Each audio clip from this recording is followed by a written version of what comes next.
Hello guys, welcome to another lecture of assembly code 64 bit। इस वाले lecture में हम लोग देखेंगे स्टैक क्या होता है। तो वही व्हाइट बोर्ड खोल लेते हैं हमारा और उसमें एक फाइल बना लेते हैं नई स्टैक के नाम से। ठीक है stack तो इस लेक्चर का एजेंडा ये है स्टैक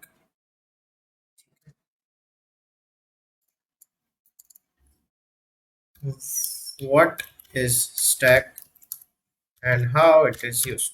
ठीक है, ये एजेंडा है। अगर डेफिनेशन की बात करें तो what is stack. So basically, stack is defined as a temporary location which is available in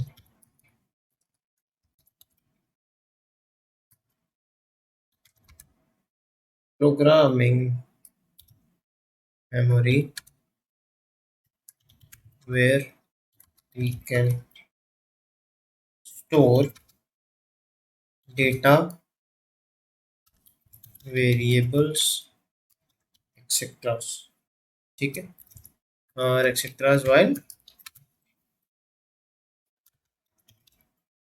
program running upon।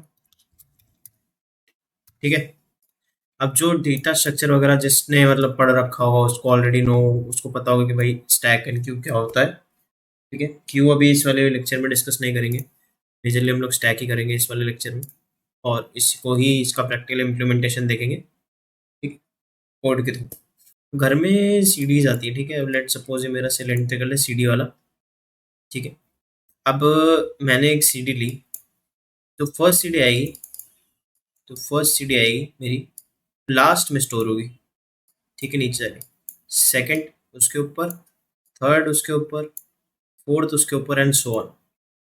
ठीक है, तो मेरी होगी first, second, third and fourth. ठीक है, एंड सो ऑन ऐसे चलती रहेगी। तो इससे क्या पता चलता है कि स्टैक हमारा कौन सा एल्गोरिदम फॉलो करता है, लीफो। ठीक है, लीफो एल्गोरिदम फॉलो करता है which is last in first out. ठीक है, इसको हम लोग ऐसे भी बोल सकते हैं कि फर्स्ट इन लास्ट आउट। ठीक है, तो ये एल्गोरिदम हमारा स्टैक फॉलो करता है। ठीक है, ये चीज़ होती है। अब इसकी अगर फंक्शनैलिटीज़ की बात करी जाए, अ, ठीक है, इसकी फंक्शनैलिटी की बात करी जाए तो हमारे पास बेसिकली दो फंक्शनैलिटीज़ होती हैं, एक होती है push and another is pop. Push क्या होता है, जैसे मैं इसी का एग्जांपल लूँ, मैंने सीडी इंसर्ट करी फर्स्ट वाली। ठीक है, दैट इज पुश। ठीक है, वहीं पे मैं अगर फोर्थ नंबर वाली सीडी निकालता हूँ तो दैट इज पॉप। ठीक है, तो ये चीज़ें ऐसे काम करती हैं, पुश मतलब इंसर्ट एंड पॉप मतलब डिलीट। ठीक है, स्टैक बेसिकली यही होता है। एक इसका बहुत इंपॉर्टेंट एस्पेक्ट होता है स्टैक का। ठीक है, होता है stack grows from higher memory, ठीक है, to low memory in case of x86 और 64। ठीक है, अब इसका मतलब क्या होता है, stack grows from high memory to low memory. अब जैसे एक स्टैक का एग्जांपल ले लेते हैं अपन। ठीक है, एक स्टैक बनाता हूँ, ये तो खाली एक सीडी के थ्रू का एग्जांपल था, मैंने एग्जांपल लिया था, ये रियल लाइफ एग्जांपल था। अभी यहाँ पे हम लोग एक नॉर्मल एग्जांपल लेके चलते हैं, शेप्स में चले जाते हैं एंड यहाँ पे हम लोग एक स्टैक ड्रॉ कर देते हैं। यहाँ पे हमने एक स्टैक ड्रॉ कर लिया। ठीक है, अभी यहाँ पे एक टेक्स्ट फील्ड डाल देते हैं। यहाँ पे मैं कुछ भी दे देता हूँ, अभी मेरा जैसे मेरे को डेटा डालना है तो मैंने डेटा डाल दिया 0x1122334455667788। ठीक है, ये मेरी टेक्स्ट फील्ड हो गई पहली वाली। अब एक और टेक्स्ट फील्ड डालते हैं सिमिलर, ठीक है। अगर मैं न्यू टेक्स्ट फील्ड डालता हूँ तो ये करेगी ओवरलैप इस पर। लेट्स सपोज 887766554433, ठीक है। ये एक और मैंने डेटा इंसर्ट करा, ठीक है। अब डेटा मैंने यहाँ पे जो मेरा फर्स्ट डेटा था ये शिफ्ट हो जाएगा नीचे अकॉर्डिंग टू स्टैक, और जो ऊपर वाला नया डेटा है वो ओवरलैप हो जाए, वो आ जाएगा इसके ऊपर, ठीक है। सिमिलरली, ठीक है, ये चीज़ हो जाएगी। अब let suppose this is high memory and this is low memory, ठीक है। अब इसके हिसाब से क्या कह रहा है, stack grows from high memory to low memory. See, जब मेरा आरएसपी था, लेट सपोज यहाँ पे मेरा आरएसपी है, ठीक है। आरएसपी क्या होता है अपना, आरएसपी रजिस्टर होता है, ठीक है, हमारा, जो कि स्टैक के एज अ पॉइंटर काम आता है, ठीक है। इसी में आरएसपी को ही बोलते हैं हम लोग स्टैक पॉइंटर,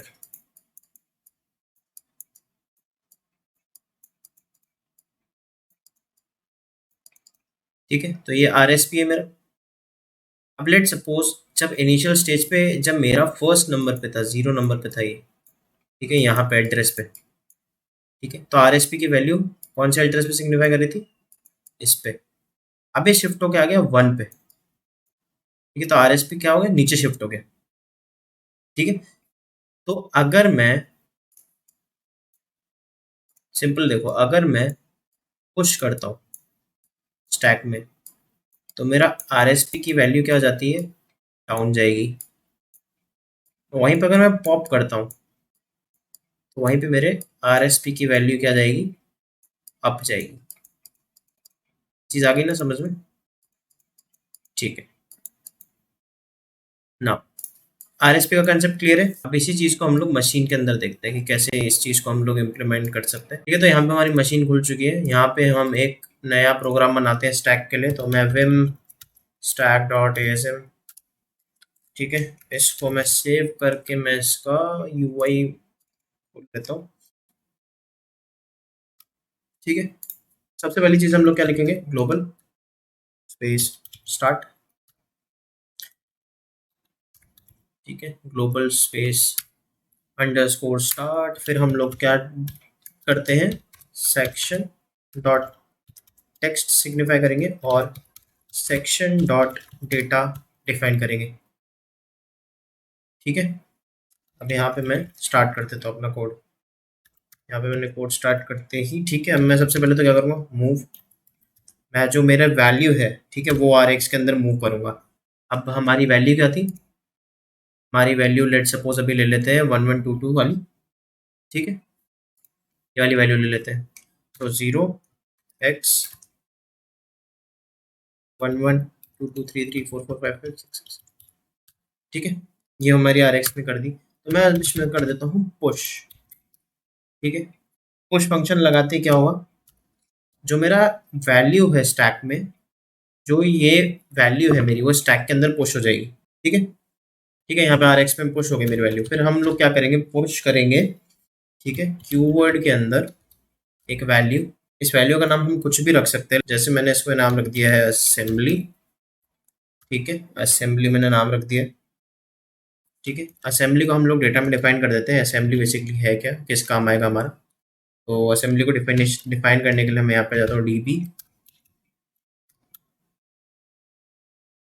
ठीक है, डीबी, फिर मेरा आ जाता है 0xAA, फिर 0xPB, फिर इसको हम लोग एक्सटेंड कर देते हैं 0xCC, देन 0xDD, फिर स्पेस लेके 0xDE, देन 0xFF, ठीक है। अब FF के बाद ये कौन सी टर्म हो जाती है भाई, 1 2 3 4 चालू हो जाता है, ठीक है। तो 0x11, 0x22, ठीक है। अभी के लिए इतना ही रख लेते हैं, काफ़ी है मेरे हिसाब से। तो असेंबली के अंदर हमने डिफाइन कर दिया है क्या, ठीक है। अब यहाँ पे हम लोग एक और फंक्शनैलिटी यूज़ करते हैं, लाइक पुश तो हमने यहाँ पे यूज़ कर ही दिया है। अब हम पॉप भी यूज़ करके देख लेते हैं। पॉप तो मैं यहाँ पे R15 रजिस्टर ले लेता हूँ मेरा, देन पॉप R14 रजिस्टर ले लेते हैं, एंड पॉप RPX रजिस्टर ले लेते हैं, कुछ भी ले सकते हैं। अब यहाँ पे मैं एग्जिट दी कोड, ठीक है। वेब एग्जिट द कोड का देख लेते हैं हम। तो उसके लिए क्या करेंगे, मूव RX, ठीक है। और RX में क्या करेंगे, 0 3C एंड मूव IDI, कुछ भी वैल्यू दे सकते हैं यहाँ पे हम लोग, 1122, लाइक मैंने पहले वाली वीडियोज में 1122 ऐसे दे रखी थी, कुछ भी दे सकते हैं। एंड देन दिस कॉल,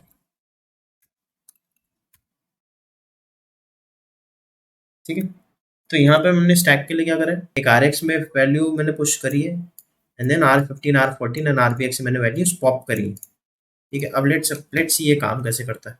तो यहाँ पे मेरा कोड इसका रन हो चुका है, ठीक है। अब मैं यहाँ पे इसको मिनिमाइज करके एक न्यू टर्मिनल खोल लेता हूँ। यहाँ पे हम लोग जो जीडीबी होगा, ठीक है, जीडीबी का हम लोग TUI वर्जन यूज करेंगे, which is text user interface. मैं यहाँ पे लिखता था GDB-Q, ठीक है। -Q के बाद मैं यहाँ पे सिंपल मेरा स्टैक की जो फाइल मैंने है, एग्जीक्यूटेबल है मेरे पास, ठीक है, उसका नाम एंड देन -TUI। यहाँ पे देखो सिंपली कुछ नहीं, वन और सोर्स अवेलेबल आ रहा है, इसने मेरी स्क्रीन को दो पार्ट में डिवाइड कर दिया है, ठीक है। अब इसलिए हम लोग TUI यूज करते हैं क्योंकि एनालिसिस में थोड़ा सा हेल्पफुल होता है ये, ठीक है। तो सबसे पहली चीज़ हम लोग वही करेंगे, ब्रेक में लगाता हूँ स्टार्ट पे। यहाँ पे मेरा ब्रेक पॉइंट चालू हो चुका है, एक ब्रेक पॉइंट बन चुका है। अब मैं सिंपल रन करके इसको कर दूंगा डिसअसेंबल। मैं सिंपल इसको रन कर दिया मैंने। अब मैं यहाँ पे मैं लेआउट सेट करूँगा, तो लेआउट मेरे एक तो सेट होगा ASM का और एक सेट होगा मेरा रजिस्टर का। तो ASM का लेआउट सेट करने के लिए लेआउट ASM लिखूंगा मैं, ठीक है। तो ये हो गया मेरा, देखो यहाँ पे मेरा पॉइंटर है फर्स्ट पे स्टार्ट, ठीक है। एंड सिमिलरली रजिस्टर्स का लेआउट मेरे को सेट करने के लिए रेज यूज करना पड़ेगा, ठीक है। तो यहाँ पे मेरा रजिस्टर वैल्यूज अनअवेलेबल इसलिए आ रहा है क्योंकि मैंने अभी कोड रन नहीं करा है, ठीक है। इस कोड को रन करते ही मेरे लेआउट्स आ जाएंगे। उससे पहले मैं क्या करूँगा, जैसे मेरे को चार लास्ट के चार जो स्टैक की वैल्यूज उनको अगर मेरे को एनालिसिस करना है तो मैं उसके लिए होकअप बनाऊंगा, ठीक है। तो जैसे मेरे को लास्ट के चार वैल्यूज को स्टैक की एनालाइज करना है तो मैं उसको हिसाब से हुक स्टॉप बनाऊंगा।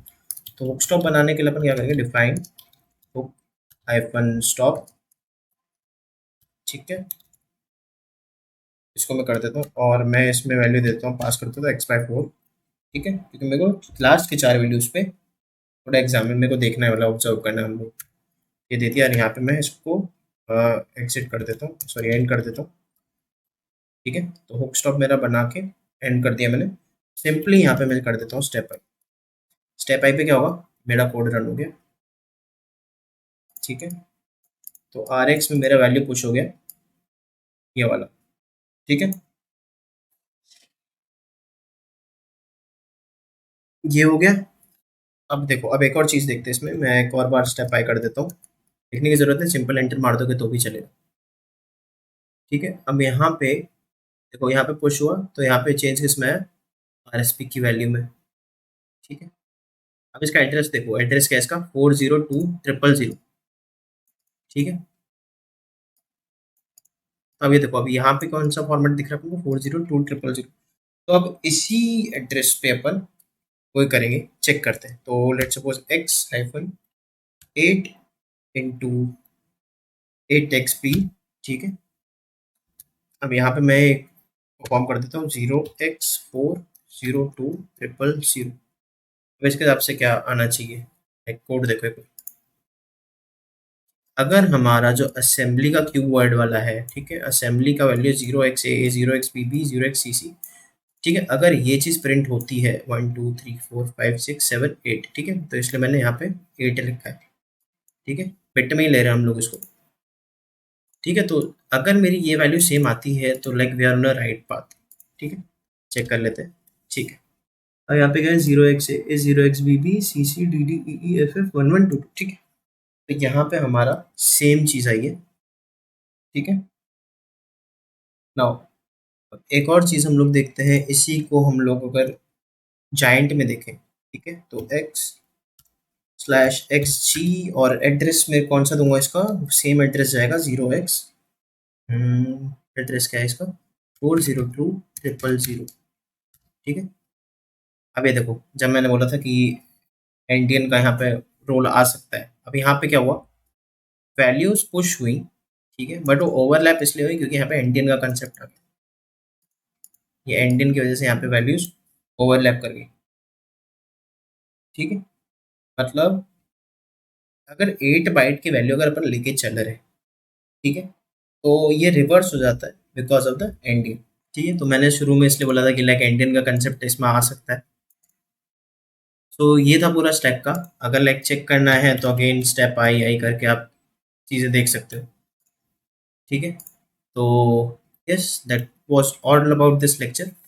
सो see you in the next lecture guys.